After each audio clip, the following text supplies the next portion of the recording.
গোটা দেশের পাশাপাশি রাজ্যেও সংগঠনকে শক্তিশালী এবং প্রসারিত করার জন্য সচেষ্ট রয়েছে কংগ্রেস বলে দাবি করলেন ত্রিপুরা প্রদেশ কংগ্রেস সভাপতি আশিস কুমার সাহা। সর্বভারতীয় ক্ষেত্রে আদিবাসী, দলিত সহ সাধারণ মানুষকে একত্রিত করে প্রধান বিরোধী দল হিসেবে নিজেকে প্রতিষ্ঠা করেছে কংগ্রেস বলে জানিয়েছেন প্রদেশ কংগ্রেস সভাপতি।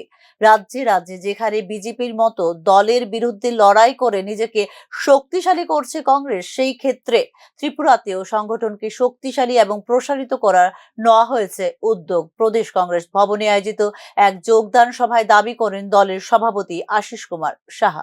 সর্বভারতীয় ক্ষেত্রে কংগ্রেস দল আদিবাসী, দলিত, পশ্চাৎপদ, সংখ্যালঘুদের তাদেরকে ঐক্যবদ্ধ করে যে নীতিতে সারা দেশব্যাপী আজকে বিকল্প শক্তিরূপে আত্মপ্রকাশ করছে।